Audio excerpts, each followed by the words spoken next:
Assalamualaikum warahmatullahi wabarakatuh. Apa kabar semuanya? Semoga selalu sehat, dilancarkan rezekinya, dimudahkan segala urusannya ya. Amin. Nah, di video kali ini saya akan berbagi informasi yaitu terkait jadwal pencairan bantuan PKH tahap 2 maupun BPNT tahap 2 tahun 2025. Kapan PKH dan BPNT mulai dicairkan kembali? Jadi simak jadwal dan tahapan-tahapan pencairannya ya. Maka dari itu simak terus videonya sampai selesai agar supaya tidak ketinggalan informasinya. Nah, program Keluarga Harapan atau PKH merupakan salah satu program unggulan pemerintah Indonesia yang bertujuan untuk mengurangi angka kemiskinan melalui bantuan sosial.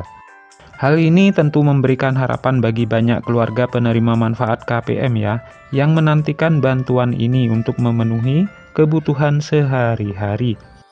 Pencairan dana PKH dan BPNT dilakukan secara bertahap. Dana yang telah dicairkan akan masuk ke rekening Kartu Keluarga Sejahtera atau KKS. Adapun KPM PKH BPNT yang dicairkan melalui kantor pos Indonesia. Meskipun demikian, tidak semua KPM menerima dana secara bersamaan ya, karena beda daerah beda jadwal. Dan berikut jadwal pencairan PKH dan BPNT untuk tahap 2. Nah, perlu diketahui bahwasanya pencairan PKH maupun BPNT itu disalurkan dalam 4 tahap sepanjang tahun. Dan berikut ini adalah rincian jadwal pencairan untuk masing-masing tahap ya. Untuk tahap yang pertama itu sudah mulai dicairkan dan hampir merata ya hingga sampai saat ini. Walaupun masih banyak para KPM yang masih belum cair bantuannya.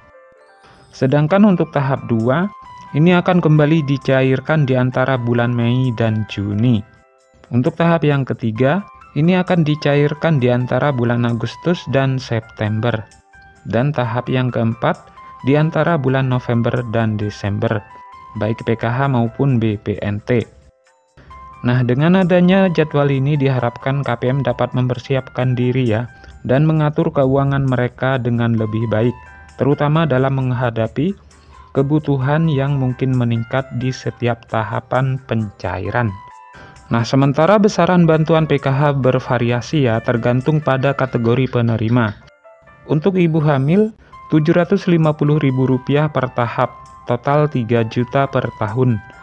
Sedangkan anak usia dini umur 0 sampai dengan 6 tahun, Rp750.000 per tahap, total 3 juta per tahun.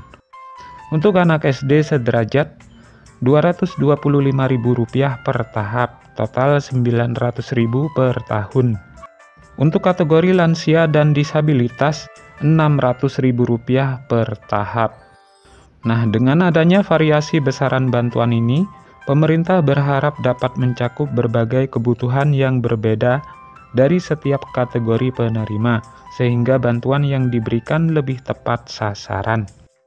Nah, jumlah penerima manfaat PKH tahun 2025, pemerintah menargetkan sebanyak 10 juta KPM sebagai penerima manfaat PKH tahun 2025. Target ini menunjukkan komitmen pemerintah dalam mengentaskan kemiskinan dan memberikan dukungan kepada masyarakat yang membutuhkan. Dengan jumlah penerima yang besar, diharapkan program ini dapat memberikan dampak positif yang signifikan terhadap perekonomian keluarga penerima. Bagi masyarakat yang ingin mengecek status penerima manfaat, kalian dapat mengunjungi situs resmi cekbansos.kemensos.go.id. Di situs tersebut, kalian dapat menemukan informasi terkait status penerimaan bantuan sosial, termasuk PKH dan BPNT. Nah, untuk mendapatkan informasi terbaru dan paling akurat, selalu pantau terus informasi resmi dari Kementerian Sosial. Dengan mengikuti perkembangan terbaru, KPM dapat lebih siap dalam memanfaatkan bantuan yang diberikan. Dengan adanya bantuan ini diharapkan dapat meringankan beban ekonomi dan membantu keluarga dalam memenuhi kebutuhan dasar para KPM. Nah, jadi itulah informasi yang dapat saya sampaikan, semoga bermanfaat. Sampai ketemu di informasi-informasi selanjutnya. Assalamualaikum warahmatullahi wabarakatuh.